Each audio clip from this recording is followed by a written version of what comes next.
Salut, ça va bien, j'espère. Moi, je vais bien par la grâce de Dieu. Bienvenue dans ce nouvel épisode du Chant de Dieu. Lorsque tu vas prêcher l'évangile à quelqu'un, lorsque tu abordes quelqu'un pour lui prêcher l'évangile, il y a divers scénarios qui peuvent arriver, dont je pense à 4. Le premier, la personne veut bien t'écouter, elle t'écoute et après, elle ne se convertit pas à la fin. La seconde, elle t'écoute et elle se convertit. Gloire à Dieu. La troisième, elle ne veut même pas t'écouter du tout. Et la quatrième, la personne veut bien t'écouter, commence à t'écouter, mais tu n'arrives pas à la fin. Parce que la personne a commencé à sentir, bon, pour diverses raisons, mais souvent la personne a commencé à sentir le poids du jugement sur elle et a voulu arrêter de t'écouter, ou bien s'est échappé, etc., etc. C'est ce que j'appelle en quelque sorte l'expérience de Paul à l'Aréopage, ou l'expérience de Paul devant le gouverneur Félix, qui a commencé à écouter et qui a commencé à sentir le jugement, il s'est éclipsé. Pour dire que dans cette vidéo, en fait, on va voir des cas de figure où on n'a pas fini de prêcher parce que diverses raisons, mais souvent, il y avait une notion de jugement derrière. Et les personnes nous ont en quelque sorte échappé. Générique. Connaissons la crainte de Dieu, nous voulons te convaincre. Tout en suppliant, sois réconcilié avec Dieu. Tu peux échapper à l'enfer que tu mérites. Jésus, celui qui n'a point connu le péché, Dieu l'a fait devenir péché pour nous, afin que nous devenions en lui justice de Dieu. Quelle bonne nouvelle, bonne nouvelle.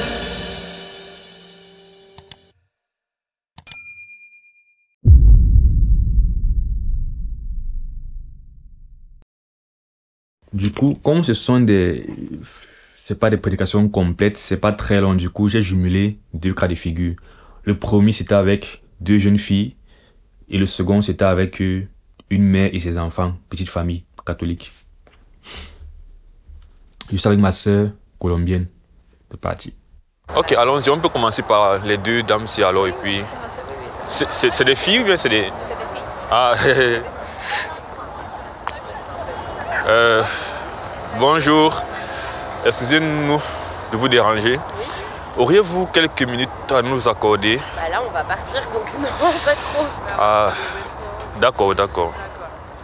Est-ce que le temps que vous finissez, on peut rapidement vous passer un message? Oui, bien sûr. Nous sommes chrétiens. Oui. Le froid, mes narines coulaient.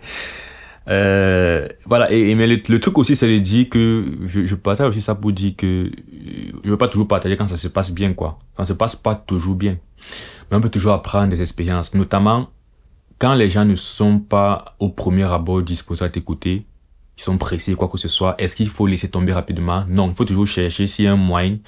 Voilà, par exemple, des personnes qui vont bientôt partir, tu leur dis, et le temps que tu es encore là, par exemple, je crois que l'une fumait en fait la cigarette. Et donc, elle dit le temps qu'elle finit de fumer, sa secrétaire va partir. On a dit, ok, pendant ce temps, on peut parler. Et ça arrive souvent, parfois, c'est quelqu'un qui attend son taxi, son Uber. Tu dis que, en attendant qu'il arrive, je peux le faire.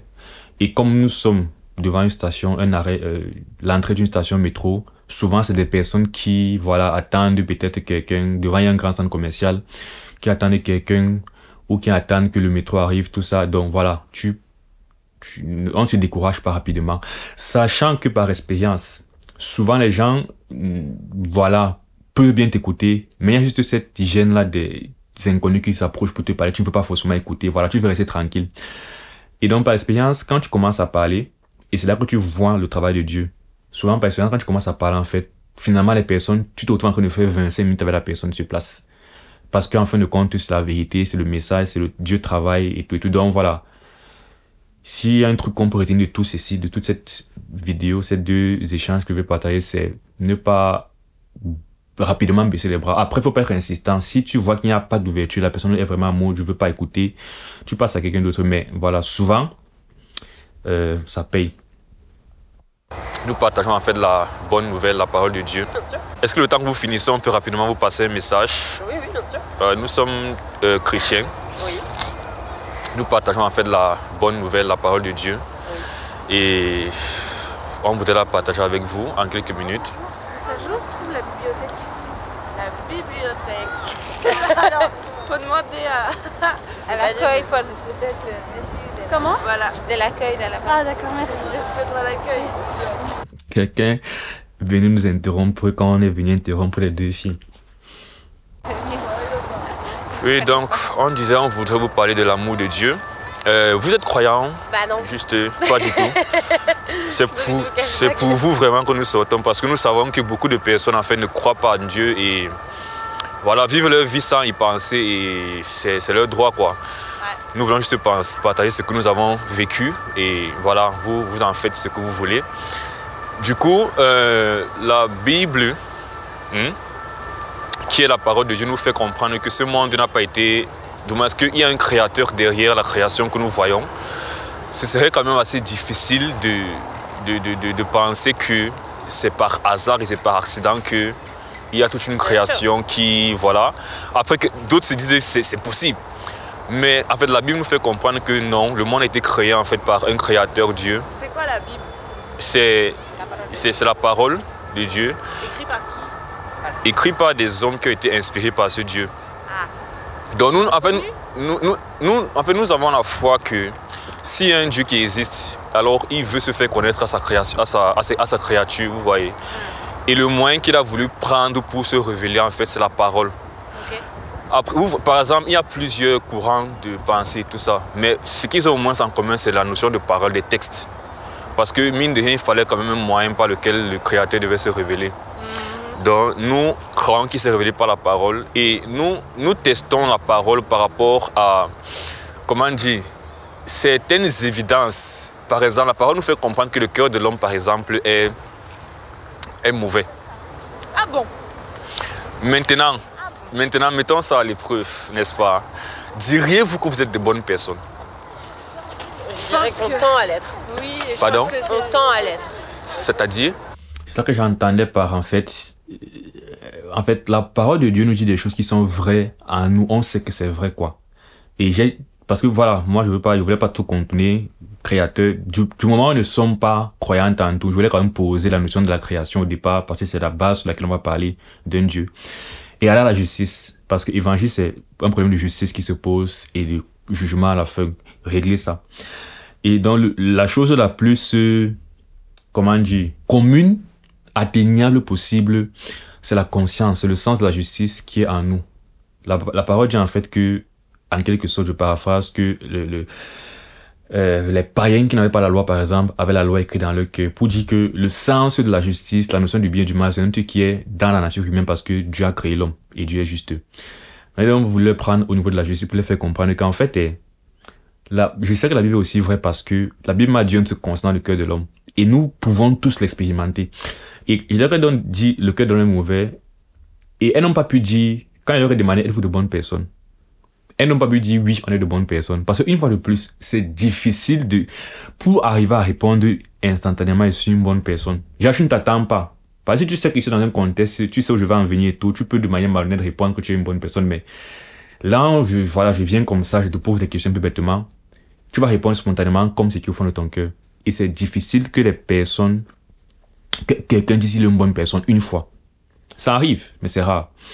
Elles ont dit quoi? On tend à l'être. Et c'est ça l'évidence, justement, l'une des évidences que ce que la Bible a dit est vrai concernant l'homme. Et c'est l'une des choses qui font qu'on sait que la Bible est vraie. Parce que ça dit des choses sur l'homme, la création de l'humanité, qui sont vraies, quoi. Voilà, il y a ce côté de... On tend à l'être, c'est-à-dire que c'est le chemin qui est plus important que... Pourquoi c'est important cette question de est-ce que le cœur de l'homme est bon? Ouais. Déjà, c'est quoi être bon? C'est quoi être mauvais? Et selon moi, Dieu qui... Moi, je pense que... Et quels sont ces critères de jugement et pourquoi est-ce qu'il met en avant le jugement plus que l'écoute et l'amour? Parce que si le cœur de l'homme est mauvais... Non, pas du tout. Ce qui met à l'avant, c'est l'amour. Maintenant, mais la Bible, justement, définit l'amour de Dieu un peu différemment de comment on définit l'amour, nous. C'est-à-dire que l'amour, en fait, se réjouit. Ah, le froid là, il m'a gauche. Mais voilà, beaucoup d'appréhension sur Dieu, mais surtout, c'est pourquoi je parle en fait de l'expérience de Paul devant le gouverneur Félix. Défensif. Le problème, c'est le jugement. En fait, et j'ai aussi compris avec le temps que ta simple présence, quand tu viens prêcher devant quelqu'un, aide déjà en son jugement. Parfois, pour offenser quelqu'un, tu n'as même pas besoin de dire Après, parfois, tu vas devoir dire les choses, mais parfois, ta présence de je viens prêcher l'évangile est un jugement en soi. Parce que là, elles sont directement allées sur la défensive. Et c'est peut-être aussi l'image du christianisme qu'ils ont expérimenté. Mais en fait, lisons encore bien la Bible. Vous allez, on va comprendre qu'en fait, l'évangile, c'est une question de jugement d'abord. C'est même pas... Honnêtement, l'amour même vient après dans l'évangile. Le problème fondamental, c'est la justice. C'est ça le problème de l'évangile. Maintenant, l'amour vient seulement être ce qui va expliquer comment cette justice-là justifie Dieu, comment Dieu reste équitable et tout ça. Mais en fait, le premier truc qui fait qu'il y ait un problème, c'est la notion de justice, en fait. Donc, je ne vais pas être désolé pour les chrétiens qui ont donné une image de Dieu, c'est un Dieu qui juge et que si c'est un des jugements. Mais cependant, quand même, il faut donc faire comprendre que c'est pas un jugement qui est injuste ou qui est dépourvu d'amour. Mais le jugement et l'amour vont ensemble. Malheureusement, quand tu es péché naturellement, tu ne vois que le jugement, tu ne peux plus voir l'amour parce que tu es un peu aveuglé par ta culpabilité personnelle. Oui, ce que je ne vais pas perdre davantage de temps pour sortir le verset, mais dans 1 Corinthiens 13, en fait, il y a une définition de l'amour qui, en gros, ça se résume dans ça excuse tout, l'amour est patient, l'amour excuse le mal, l'amour pardonne, l'amour croit tout. Mais excuse le mal, j'ai fait une faute. Je voulais dire justement, ne soupçonne pas le mal. Donc voilà, mais bon, c'est un détail. Parce que l'amour n'excuse pas le mal, justement, c'est le principe, c'est que l'amour ne se réjouit pas dans, comme je vais le dire par la suite, et comme le verset le dit, ne se réjouit pas dans l'injustice. Donc l'amour n'excuse pas le mal, mais l'amour ne soupçonne pas le mal, c'est autre chose. Bref. Un truc que ça dit l'amour ne se réjouit pas dans l'injustice. Vous voyez. Donc l'amour de Dieu a ce côté où ça intègre beaucoup de belles choses, mais ça intègre aussi la notion de justice. Excusez-moi de trop couper. C'est l'intérêt souvent de soit tu mémorises bien le verset, soit tu sors ta Bible. J'avoue que là, j'ai pas voulu sortir la Bible en fait. Parce que j'enregistre sur le téléphone, donc je ne veux pas manipuler le téléphone pendant que j'enregistre. C'est pourquoi je voulais pas. Et je n'ai pas ma Bible physique sur moi.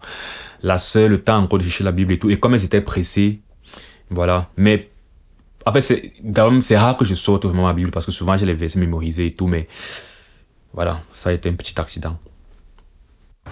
On peut maintenant se demander quel est le standard de la justice. Mais nous avons tous en nous un sens de la justice.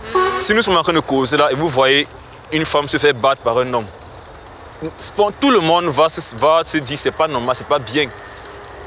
On ne s'est pas attendu pour se dire c'est quoi le critère. On a juste su que c'est pas bien en fait. Il y a ce sens inné de la justice que nous avons en nous, vous voyez. Et la différence, ou bien la ligne souvent va dépendre de l'éducation ou bien de la culture. On va en venir au fait que quand Dieu en fait définit la notion de justice et d'injustice, c'est pas un problème c'est pas par le mal. C'est parce que quand on connaît ce qui est mal, on cherche à l'éviter et on cherche à promouvoir ce qui est bien. Si on aime quelqu'un, on cherche à l'éviter le mal et on cherche à lui faire du bien, quoi. Vous voyez. Pour revenir à Dieu, en fait, quand il crée dans le monde et quand il crée l'homme, c'est pour que l'homme s'épanouisse. Le récit d'Adam et Ève dans le jardin, tout ce qu'ils avaient fait, c'était de manger des fruits et être épanouis. Le problème est venu lorsqu'ils ont justement désobéi, ils ont enfreint le commandement de Dieu qui était très simple. Oui. Mangez de tout ce que vous voulez, sauf d'un seul. Vous voyez. Oui, et le but de ce commandement était simplement de tester leur obéissance à leur créateur. Parce que de vous à moi quand même, si je suis un créateur, la moindre des choses que j'attends de ma créature, c'est qu'elle m'obéisse. Et je ne suis pas en train de la tétaniser. Je lui ai dit, épanouis-toi. Mais je veux une seule chose, je veux m'assurer que vraiment tu as ce petit respect envers moi. Si je te dis ne mange pas ça, au moins ne mange pas. Et bien ce truc-là, où Adam et Ève ont désobéi et ont fini par manger, ça a créé ce qu'on appelle la chute de l'homme. Ouais. Et à partir de là... mais c'est quoi le point final le point final, c'est que Dieu au départ voulait donc que nous soyons épanouis auprès de lui, mais par le péché initial de l'homme, l'humanité en fait est comme elle est aujourd'hui, d'où la notion de l'homme a un mauvais cœur, parce qu'on a une tendance au péché maintenant. Et le problème c'est que la vie n'est pas finie. Quand nous mourrons, notre âme existe toujours. Et elle pourra donc soit retourner à l'état initial auprès de Dieu, soit aller en fait en enfer, qui est la séparation d'avec Dieu, qui est la conséquence de notre péché. Et du coup, le but de l'évangile, en fait, c'est de nous dire que nous n'avons pas à aller en enfer, justement. Dieu voudrait effectivement qu'on retourne auprès de lui. Et puis, merci en tout cas. Vos paroles vous permettront de vous développer intérieurement. D'accord, merci pour le temps et... Je parle de l'expérience, c'est-à-dire que je vois sur les lèvres, elle attendait seulement que le mot enfer apparaisse. Dès que le mot enfer est apparu. Anyway. Et après aussi, en général, nous, quand on prêche l'évangile, et je pense que, voilà, il y a rien de personnel. Vraiment, voilà, moi, j'ai souvent eu des gens qui ont pris les choses personnellement, ou quand je parle avec passion et zèle, ils pensent que j'ai un problème perso. Non, il y a pas, moi, je prêche l'évangile en rien. Même quand je prêche en rien. Bon, parfois, je ne ris pas parce que, voilà, je sais aussi, c'est quand même une question sérieuse. Mais quand il dit en rien, c'est pour dire qu'en fait, je ne prends rien personnellement. Et avec le temps même, ça devient tellement normal que qu'on te rejette, qu'on t'accepte, qu'on t'écoute ou quoi. C'est des personnes que tu veux sauver. Et en fin de compte, ce sont elles qui perdent, en fait, quand ils n'écoutent pas ton message et tout ça.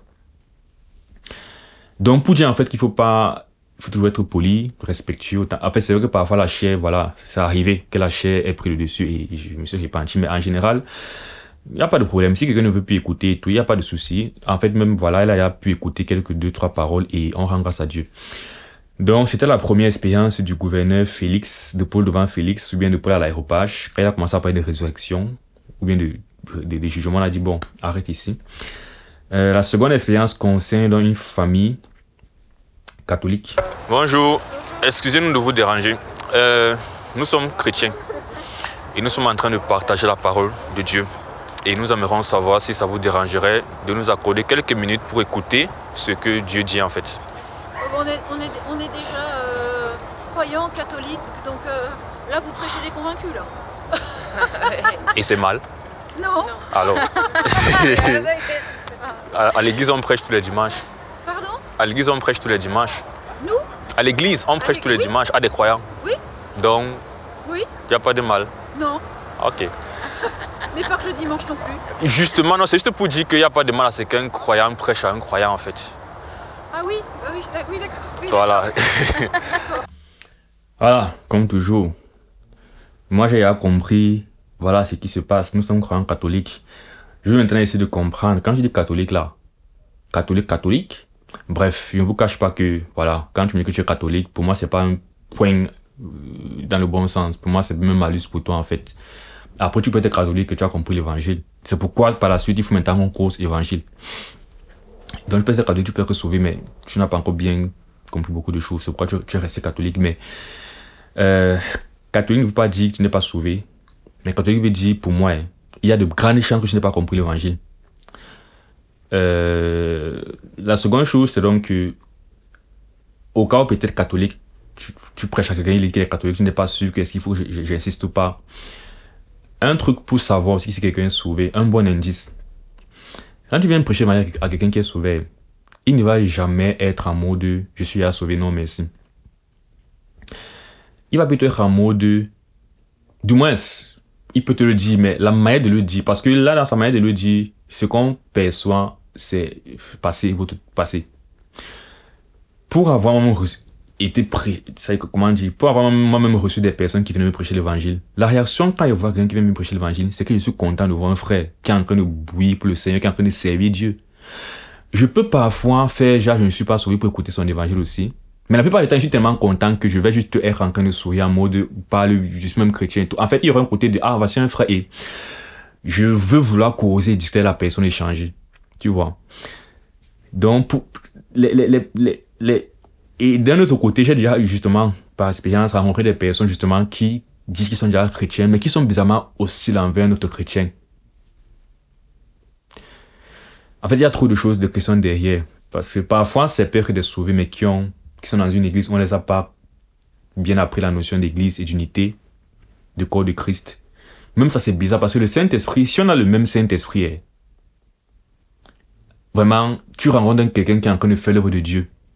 Pour moi, le premier sentiment, c'est d'abord la joie et l'ouverture et vraiment l'appréciation. Quitte à ce que plus tard, on se rende compte que bon, il y a une doctrine sur laquelle on n'est pas d'accord, mais ça c'est, on est dans la rue, c'est pas comme si on est dans la rue pour discuter doctrine. C'est juste que quand tu es dans la rue, tu rencontres quelqu'un qui vient te prêcher l'évangile et que tu es chrétien, tu auras plus une ouverture, voilà.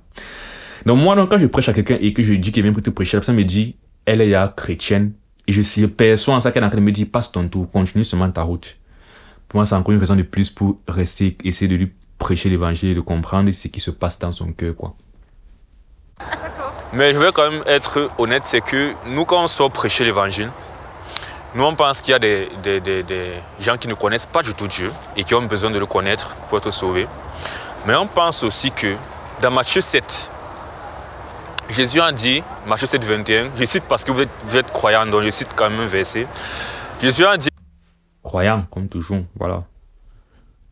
En fait, que ceux qui me disent Seigneur, Seigneur, n'entreront pas tous dans le royaume des cieux, mais celui-là seul qui fait la volonté de mon Père qui est dans les cieux. D'après vous, pourquoi Jésus dirait une telle chose? Ah non, mais je travaille pas ce soir là. Pardon? Je travaille pas du ciboulot ce soir là. Là c'est trop pour moi là. Non mais je dis, Jésus dit, ceux qui disent que je suis le Seigneur ne vont pas tous entrer au ciel en gros. Et donc la question c'est pourquoi Jésus dirait une telle chose qui semble paradoxale. Mais vous êtes quoi? Nous sommes chrétiens. Oui, mais dans la vie vous faites quoi? Vous êtes, moi je fais un master 2. Frère, vous êtes quoi? Ah, nos rapports. Ah non! Un frère en tant que... Oui. Non, je suis un chrétien. Je suis un... Deux choses. La première chose, c'est que elle s'est sentie jugée. Peut-être vous devrez le percevoir par rapport à... On a déjà la question et tout ça. Mais sinon, ça se ressentait en fait qu'elle s'est sentie jugée. Parce que... Et je l'ai fait à dessein. Parce qu'une fois de plus, moi, j'essaie d'aller droit au but en fait. Tu me dis, tu es converti et tout. Causons maintenant du fait qu'il existe de faux convertis. Jésus a dit qu'il y a des gens qui vont dire Seigneur, ils ne seront pas sauvés. Et c'est toujours des choses que, voilà, il y a tellement de moyens de tester, en fait, l'état de quelqu'un, la relation de quelqu'un avec Dieu. Des moyens très simples, en fait, quand tu as des principes bibliques simples. Un vrai chrétien, déjà réfléchi sur la question de fausse conversion. Et un vrai chrétien devrait avoir lu Matthieu 7 au moins une fois. Mais bon, admettons que, voilà, peut-être qu'elle s'est convertie hier, je ne sais pas. Mais c'est des questions qui ne devraient pas être gênantes pour un vrai converti. Parce que déjà, il a l'assurance de son salut. Ce sera déjà, oui, Jésus a dit ça, mais oui, certains ne seront pas sauvés. Ok, mais, ok, et ensuite, mais voilà, mais la question là, rendu mal à l'aise, elle s'est sentie jugée. Si vous ne le percevez pas encore, vous allez le percevoir dans la suite des questions, où elle s'est vraiment sentie jugée, en fait, par nous. Et pourtant, une fois de plus, bon, c'est vrai que le verset que j'ai pris n'était pas aussi par hasard, mais c'est ça le principe, il s'agit de tester, en fait, de tester, moi je teste son salut, elle doit avoir déjà testé son salut personnellement, pour que ce ne soit pas un problème quand quelqu'un te pose la question. Et la Bible nous recommande justement d'être, comment dire, toujours prêt en fait à donner une réponse par rapport à notre espérance dans, je ne sais plus quel épître de Pierre. En gros, on doit être des chrétiens qui s'examinent nous-mêmes. C'est pas quand tu rencontres quelqu'un que des questions sur ton salut personnel. En fait, comment dire, on doit être des chrétiens qui marchent avec Dieu tous les jours. Donc, on ne sera jamais confiant, en fait, devant une situation constante, le salut. On ne sera jamais gêné. Au contraire, on sera toujours content de partager notre... Voilà. Donc, sa réaction m'a davantage fait me dire, ah là là, il faudrait que je prêche l'évangile à cette dame et à ses enfants qui étaient avec elle. Mais on est dans le contexte des prédications qui ne sont pas finies. Donc, vous pouvez imaginer qu'on n'est pas arrivé jusqu'à la fin. Bon. Chrétien qui aime son Dieu, quoi, qui fait... Oui, et la seconde chose, c'était que justement, elle était tellement sur son truc catholique que je ne comprenais pas sa question. Parce qu'elle me demandait qu'est-ce que je fais.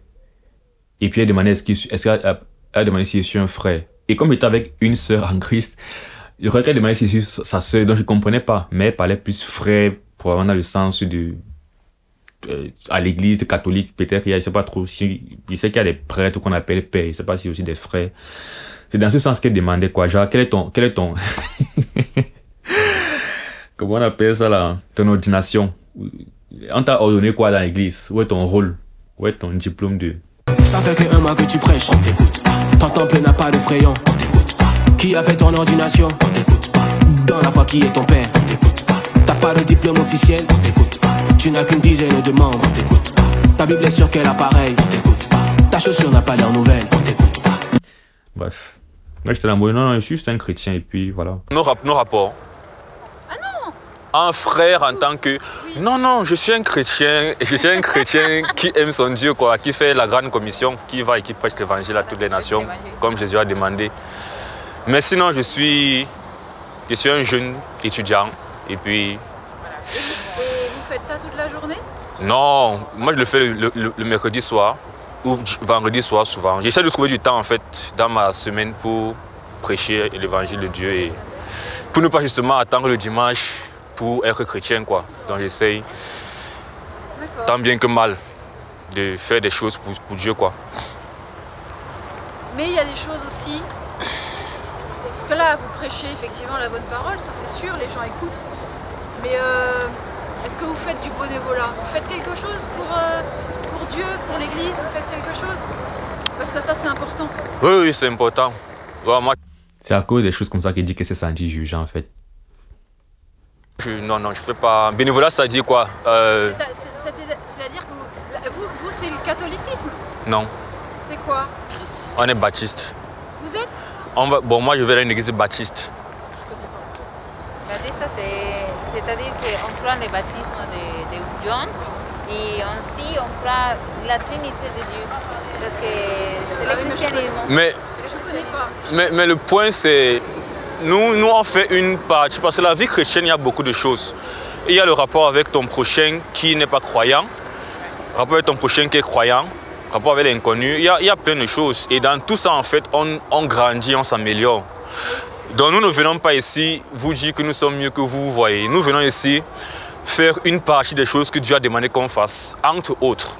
Vous voyez, parce qu'après on peut aussi parler de prières, de louanges, de jeûnes et tout ça.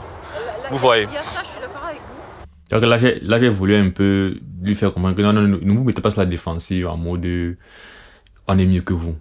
Parce que je ne sais pas si vous percevez en fait comment c'est sans juger, mais moi je le perçois. En fait, à ce qu'elle dit. C'est pourquoi j'ai voulu lui faire comprendre qu'on n'est pas là, on n'est pas mieux que vous. Parce qu'elle commence à dire, est-ce que vous faites aussi ça et ça et ça? Non, nous sommes des pécheurs. Nous sommes, sans le sang de Christ, vraiment, on n'a pas d'espoir. On est des hommes comme vous, mais on veut parler de l'évangile. C'est comment par rapport à votre cœur. Mais elle n'a pas permis que nous arrivions à l'évangile à elle. Mais il y a aussi l'aide que vous pouvez apporter.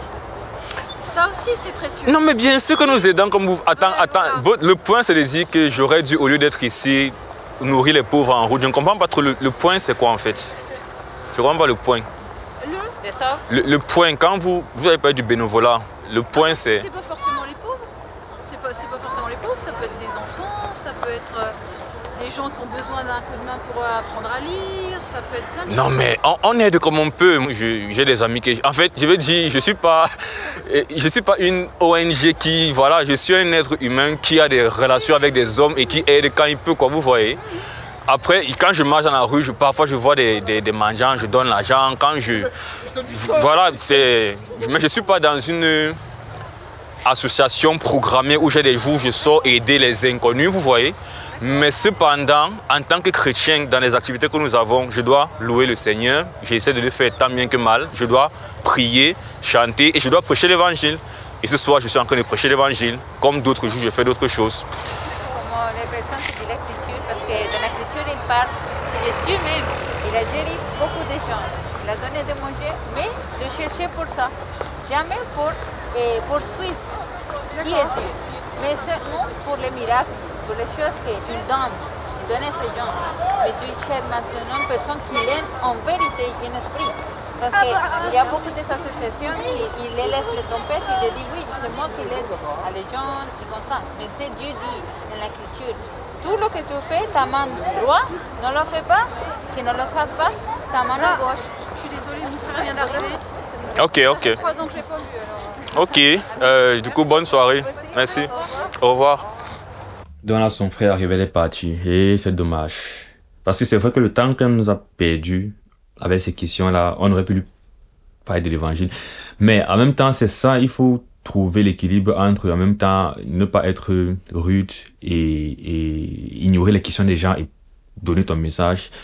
Il fallait quand même répondre à ces questions. Après, je voulais revenir sur l'évangile, mais bon, son frère revenait en retard. Mais là, je disais que ce qui se passe, la raison même pour laquelle on est parti sur ces questions, c'est parce qu'elle s'est sentie jugée. Et du coup, elle nous a un peu évité donc de la notion d'enfer, de ciel et son introspection et tout.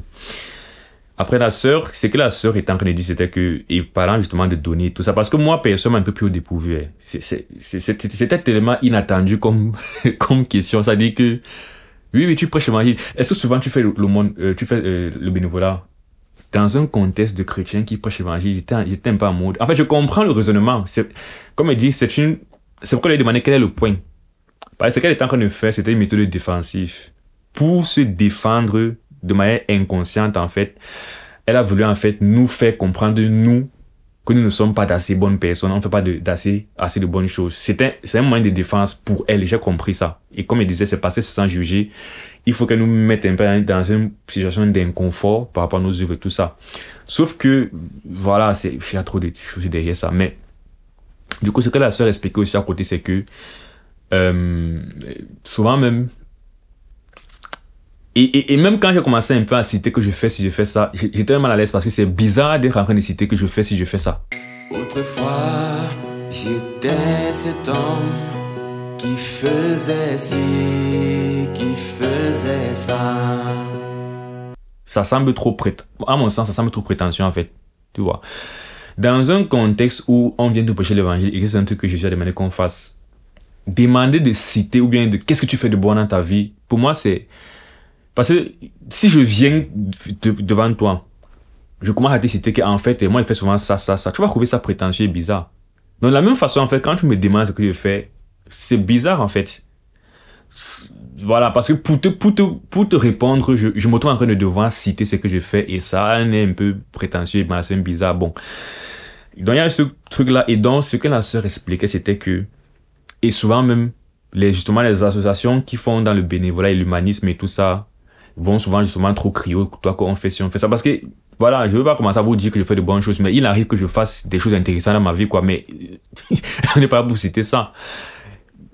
Bon, tu vas dire, tu es en train de dire que tu es en train de montrer que tu prêches l'évangile. Ça, c'est autre chose. Là, c'est une commission que Christ a demandé pour l'église, et je pense que ce sera jamais mal d'encourager les gens à prêcher l'évangile.